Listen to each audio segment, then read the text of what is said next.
Welcome to my series of short lectures in clinical surgery. Today's topic is acute cholecystitis,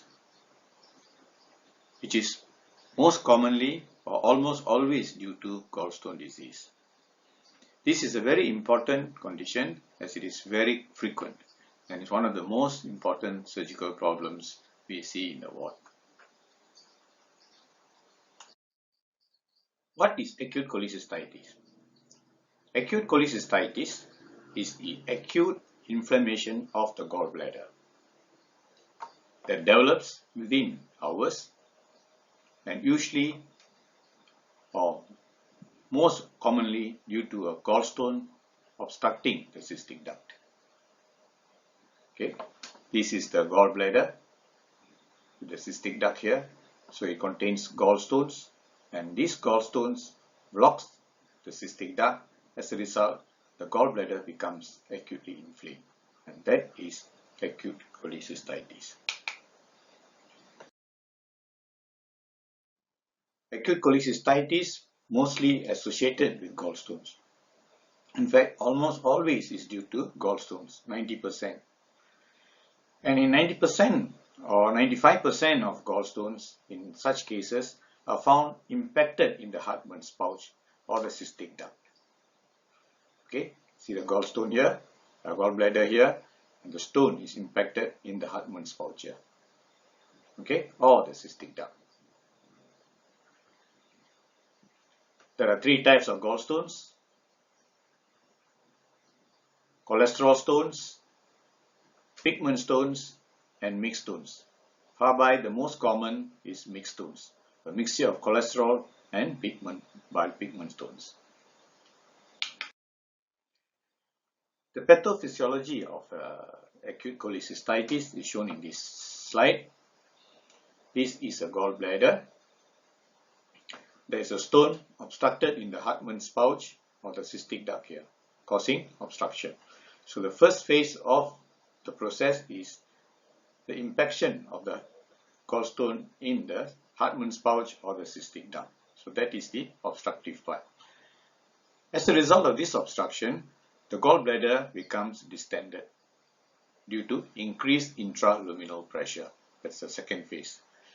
Okay, intraluminal pressure of the gallbladder is increased, and as such, the gallbladder becomes distended in all directions.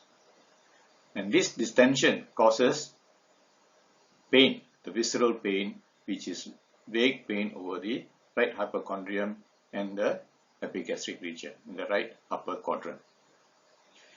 So this distended gallbladder continues as long as the gallstone remains impacted. Then the next phase is the edema sets in. Acute inflammatory changes of edema sets in the wall of the gallbladder. And this edema proceeds or progresses to the next phase, the ischemic phase, where the gallbladder wall becomes ischemic, maybe gangrenous or even perforate. At this phase, when the gallbladder wall becomes inflamed, the pain is more somatic. The pain becomes more localized to the right hypochondrium. So, in the phase here, the stone causes obstruction and erosion. That's the second part of this thing, erosion of the mucosa of the gallbladder. And this also helps to initiate inflammatory reaction in the wall of the gallbladder.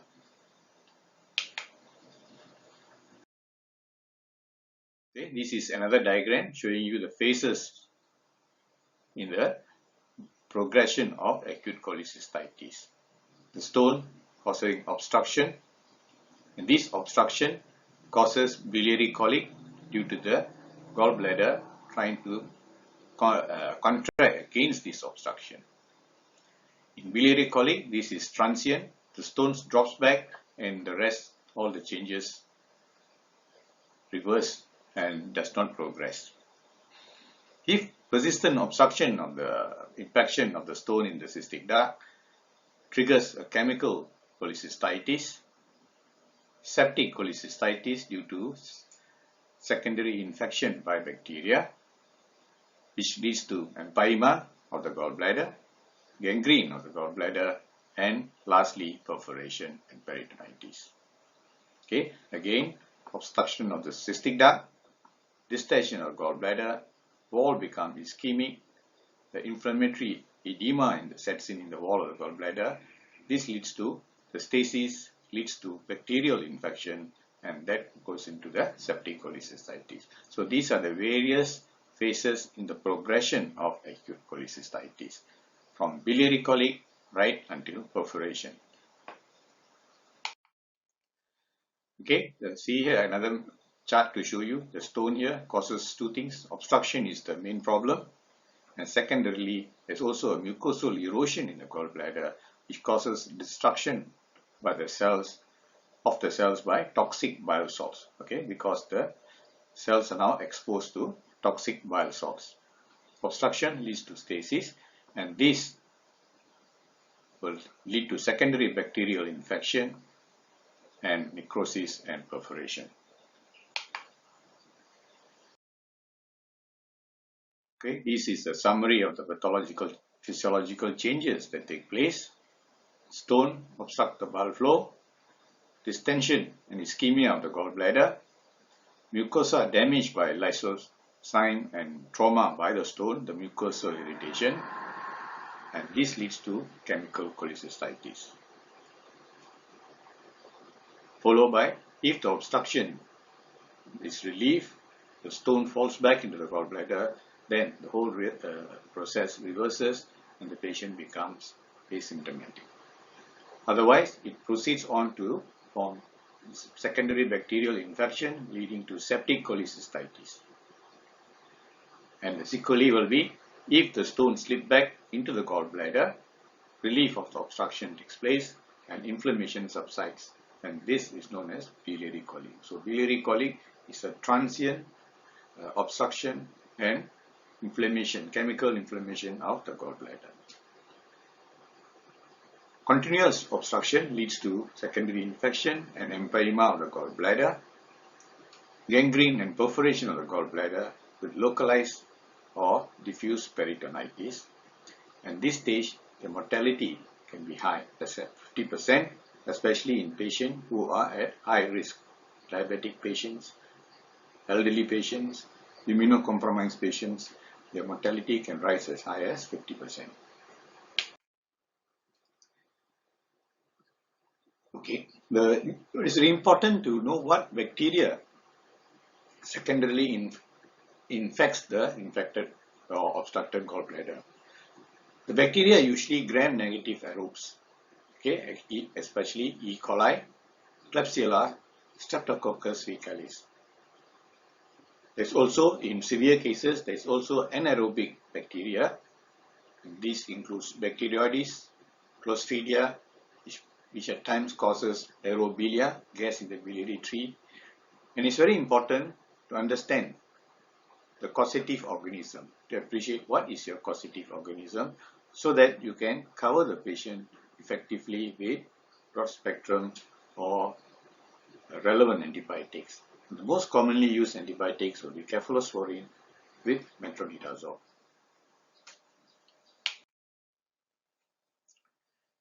Next, we come to the clinical features. This slide shows you, summarizes the features.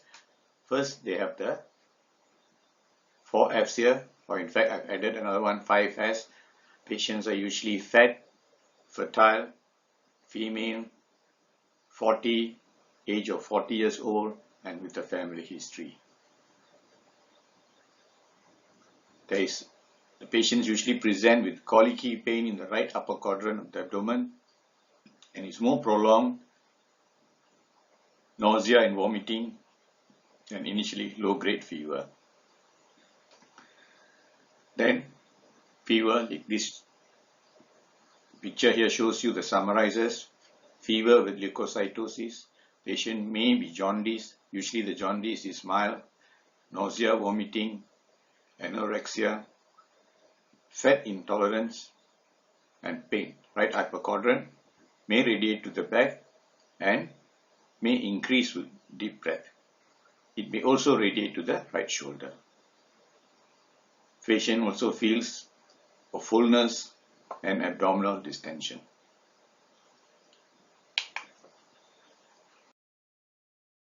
So in other clinical features, sudden onset of right hypochondrial pain, nausea, vomiting, and fever, tenderness and guarding over the right hypochondrium, Boa sign, which is an area of hyperesthesia between the right 9th and 11th ribs posteriorly, and Murphy sign, the sudden holding of breath on inspiration when the right hypochondrium is palpated. Okay. These are the simplified chart, right hypochondrial pain to show you the symptoms. Right hypochondrial pain, at times it can radiate to the mid-sternal region, mimicking acute myocardial infarction. Pain may radiate to the right shoulder tip, area of hyperesthesia, Boa sign, over the posterior 9th to 11th ribs at the back, and here again pain over the right shoulder. Again, this table summarizes the pain, fever, tachycardia, mild jaundice. It's important, acute cholecystitis, the jaundice is usually mild and transient. Guarding and rebound tenderness in the right hypochondrium, Murphy sign, Boa sign, radiation of the pain to the shoulder, and the last one is important, absence of signs in the elderly patient. Also in patients who are immunocompromised, especially diabetic, uncontrolled diabetes mellitus. Okay, this is a slide to show you the Murphy sign, how it is elicited. This is the most common method that we employ. Patient is lying supine, and then the hand, the palm of the hand, tip of the fingers, you cause pressure at the right hypochondrium. And as you apply the pressure, you ask the patient to inspire deeply. Murphy sign is positive when there is a patient stops breathing in inspiration. And this stoppage is due to pain, which is due to an inflamed gallbladder hitting the tip of your fingers. Okay, this is another way of doing, using both the arms. Basically, you are applying pressure so that when the patient takes a deep breath, the gallbladder moves down, hits your hand and causes pain. So the patient stops bleeding. This is using your thumb, only hands modification. Okay, but as far as you are concerned, the most important is to stick to this method of eliciting Murphy sign. There's also a more accurate way of eliciting the Murphy sign by using ultrasound. Okay, this is known as the ultrasonographic Murphy sign, where the probe of the ultrasound is applied onto the distended gallbladder and ask the patient to breathe. Again, if the patient stops in inspiration, then you know it is positive.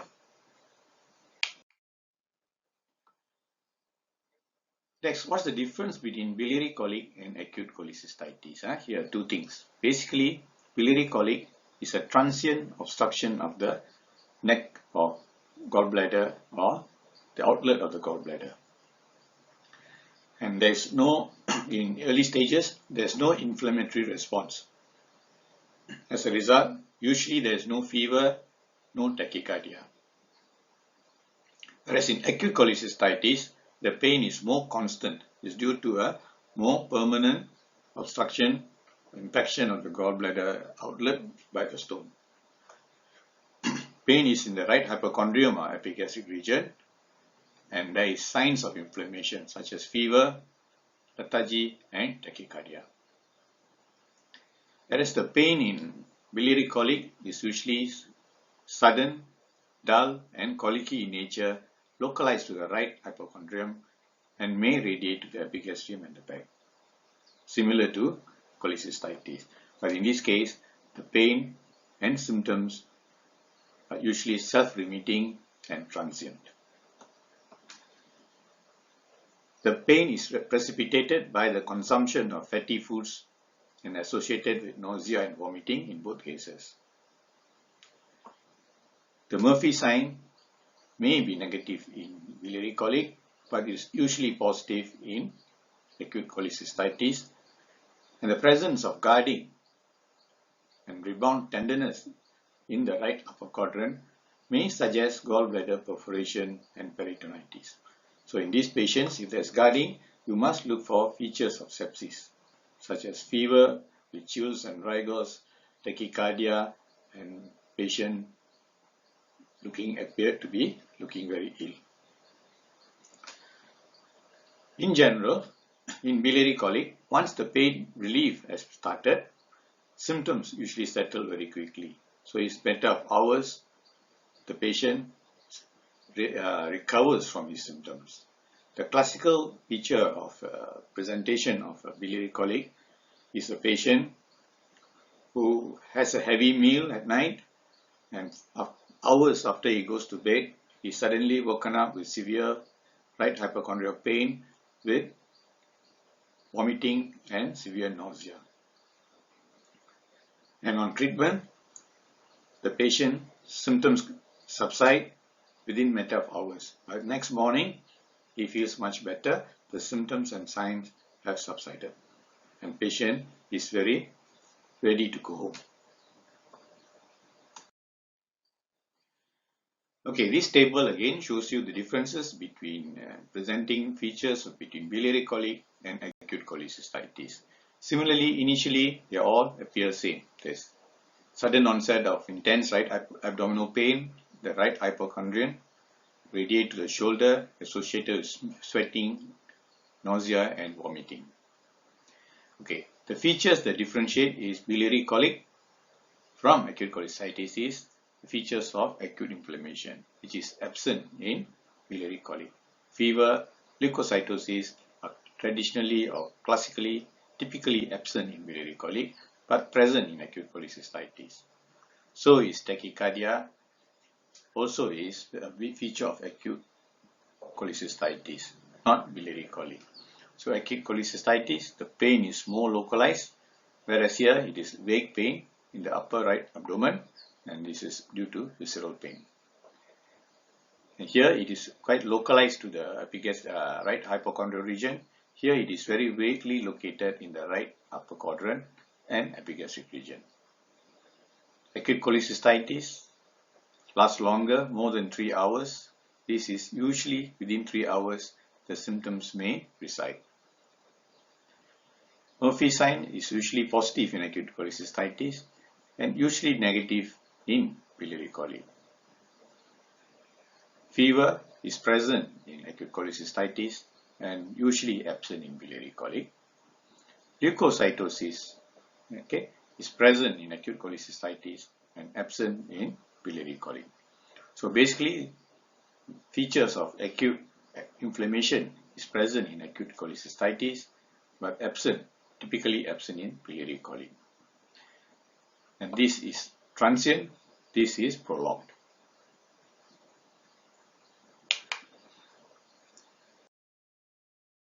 Okay, what are the investigations that you can do for these patients with acute cholecystitis? Okay, these are the 4 important ones that we do: plain X-ray abdomen, chest X-ray erect to rule out free air under the diaphragm to suggest pneumoperitoneum. Ultrasound of the abdomen is the mainstay of diagnosis. It is done early if it is very effective and useful in diagnosing gallstone cholecystitis. CT scan and FRCP may be required if the ultrasound is of not much help. Others include ECG to rule out myocardial infarction, urine analysis to rule out hematuria or pyuria, which may cause infections, or ureteric colic that can cause similar pain. Blood counts liver and renal function tests, specific tests such as serum amylase to rule out acute pancreatitis, cardiac enzymes like troponin T to rule out myocardial infarction. Okay, laboratory tests involves blood tests such as the full blood count and creatinine, C-reactive protein, assessment of any inflammatory changes suggestive of acute cholecystitis, liver function tests, classically in biliary colic, we are negative, and acute cholecystitis also the serum liver enzymes may be normal. ALT and bilirubin should remain within normal limits in acute cholecystitis. A raised alkaline phosphatase may be indicative of some degree of ductal obstruction due to inflammation. Serum amylase or lipase to check for any evidence of pancreatitis. Urine analysis to look for hematuria and leukocyte and white blood cells in the urine, and ECG. Among the imaging methods that are available, first of all, as I said, is a chest X-ray, erect chest X-ray to rule out pneumoperitoneum, which occurs in perforated peptic ulcer. Transabdominal ultrasound is an important and most sensitive first-line investigation, which is very effective in diagnosing gallstones. So in ultrasound, three things you must look for: presence of gallstones, gallbladder wall thickening. Normally the gallbladder wall should be less than 3 millimeters. So anything more than that is considered thickened. And bile duct dilatation, which is an indication of possible stone in the distal bile ducts. If ultrasound scans are inconclusive, then you may want to do a MRCP and ERCP, especially so if the patient is jaundiced. CT scan may have to be done sometimes if ultrasound is not helpful. So CT scan with MRCP will be able to give you the diagnosis if ultrasound is not helpful.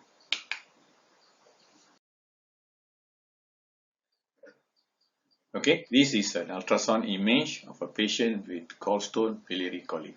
Okay, see, this is the gallbladder. The wall is thickened. The wall is normal. It is less than 3 millimeters. This is a stone within the lumen. How you know it's a stone? It casts a posterior shadow here. So this is a most likely a stone.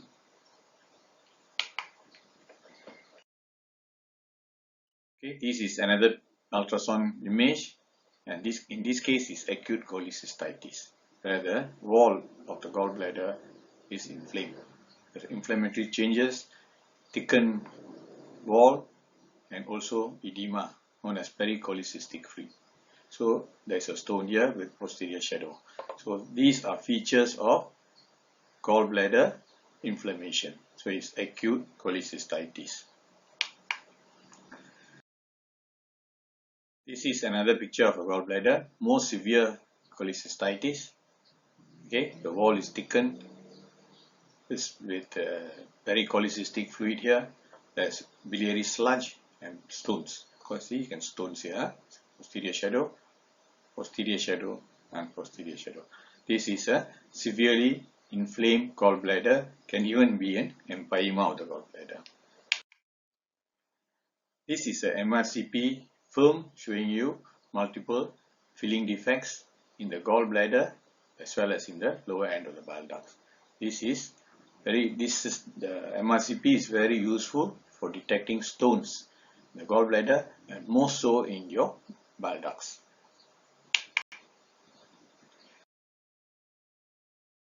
Differential diagnosis of acute cholecystitis. The common ones are acute appendicitis, perforated peptic ulcer, and acute pancreatitis. So to rule out acute pancreatitis, you may have to do a serum amylase.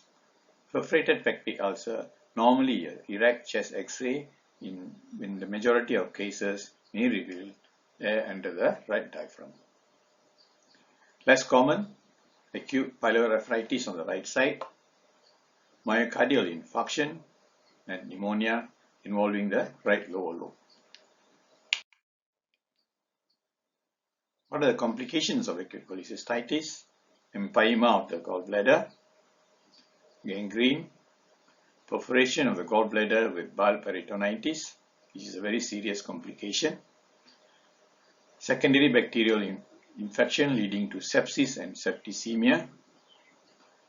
Recurrent attacks may lead to chronic cholecystitis, Mirizi syndrome, cholecystoduodenal fistula, which can lead to Boveret's syndrome or gallstone ileus. Okay, this is a picture of a gallbladder, empyema of the gallbladder here. The gallbladder is opened up. Okay, lot of pus within it. Okay, this is before being opened up. You see the gallbladder is grossly inflamed. The wall is necrotic, and thus it filled with pus.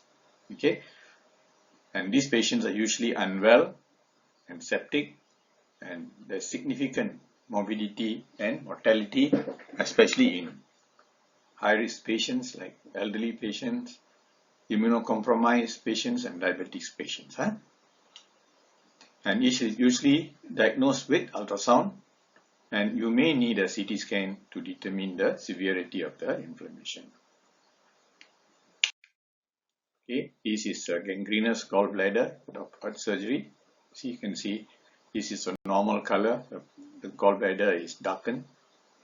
Here there's a gangrene with probably a perforated. You see, you can see the bile leak here. Okay, so this is a perforated gallbladder.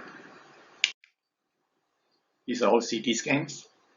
This is an empyema of the gallbladder. The wall is very irregular and inflamed, and there is this pus collection within the gallbladder. This is a picture of a gangrenous gallbladder, okay, where there is thickened wall and possible necrosis of the gallbladder. There's a stone within it.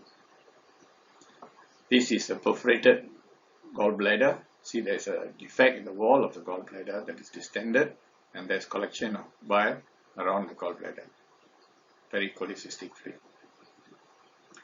Here again, a CT scan showing you is a gallbladder which is gangrenous, and there's a perforation causing collection of fluid and pus within the around the gallbladder. So this is a perforated gallbladder. Okay, this is another complication of cholecystitis, more so in chronic cholecystitis rather than acute cholecystitis, where there is inflammation of the gallbladder, and as the gallbladder fundus and the body lies very closely related to the first part of the duodenum, inflammation leads to fistula formation. This is a cholecystoduodenal fistula, and the stones from the gallbladder can pass through this fistula and reach the duodenum, first part of the duodenum, where it can cause duodenal obstruction, which is known as Boveret's syndrome. Okay, a stone impacts the proximal duodenum, causing gastric outlet obstruction. The patient comes in profuse projectile vomiting. Or more commonly, this stone passes downwards, passes through the small intestine, and gets embedded or impacted at the ileocecal junction, which is the narrowest part of the intestine, and that causes blockage. There causes obstruction of the small bowel, and that is known as gallstone ileus.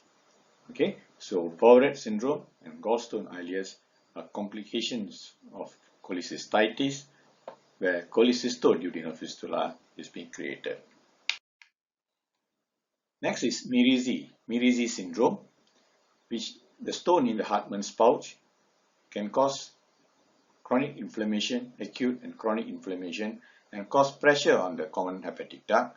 And this pressure on the common hepatic duct causes obstruction and bile stasis in the liver causing jaundice, obstructive jaundice. Okay, the result is an obstructive jaundice, even without the stones being present in the lumen of the bile ducts. Okay, so obstructive jaundice due to a stone in the cystic duct compressing external pressure on the bile ducts is known as Mersey syndrome, and is easily diagnosed, as I showed you the picture, MRCP, and the treatment is laparoscopic cholecystectomy. Okay, now what is the treatment of acute cholecystitis? Initially, conservative treatment followed by cholecystectomy. The basic treatment is conservative initially and then followed by cholecystectomy. The conservative measures are nil by mouth, placement of a nasogastric tube to aspirate the stomach, giving potent analgesics. Many of these patients will need opiate, the IV opiates for effective pain control, broad spectrum antibiotics, which I told you, cephalosporins plus metronidazole, and intravenous fluid to correct the electrolyte imbalance. Okay, as the patient may have not been eating for a few days, and also he may have profuse vomiting, which can lead to fluid and electrolyte imbalance. Once the first stage of the procedure, patient is stabilized, then you can plan for cholecystectomy, which can be done as an emergency or as an elective. Emergency when the patient is not improving within the first 3 days. Then you go for emergency cholecystectomy. If the patient improves, then you continue the conservative treatment and plan for an elective cholecystectomy 6 weeks later. Okay, so I emphasize here the treatment is conservative first, followed by elective cholecystectomy.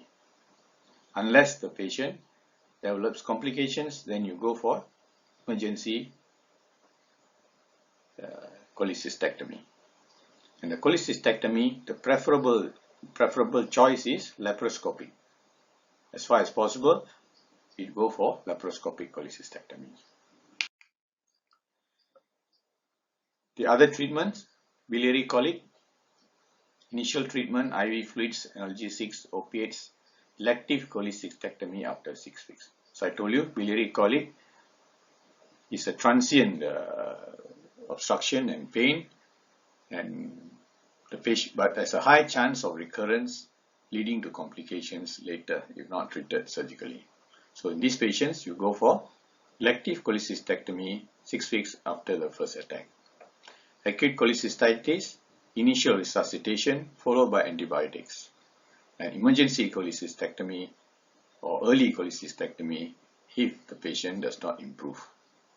If he improves, then elective or delayed cholecystectomy 6 weeks later.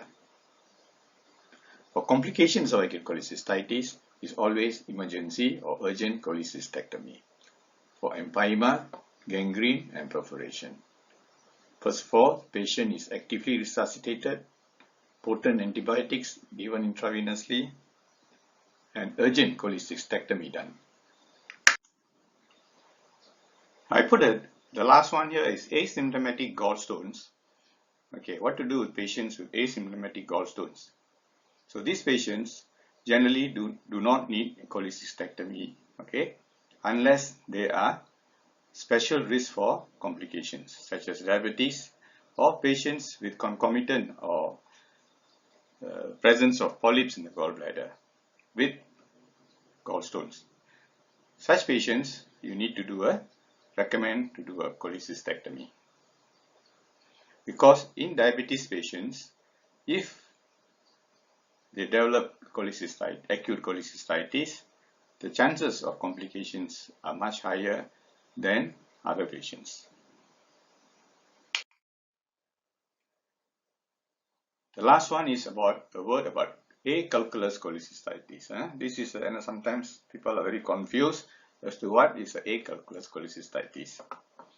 Acalculous cholecystitis, as the name suggests, is cholecystitis that occurs without a gallstone. I told you, almost always acute cholecystitis is caused by gallstones. But in less than 10% of patients, it occurs without the presence of a gallstone. This typically occurs in critically ill patients who are ventilated in ICU with other medical problems. Okay, and this is basically the cholecystitis is a complication of these other critically ill patients to a combination of factors like bile stasis, hypoperfusion, general hypoperfusion, including ischemia of the gallbladder, and that can lead to acute cholecystitis. Acalculous cholecystitis often goes unrecognized initially because of the patient's medical illness.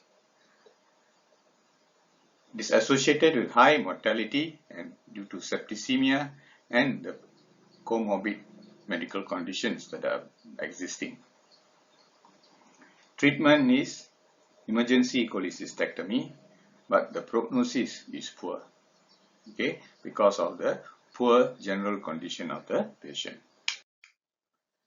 Okay, this is an image.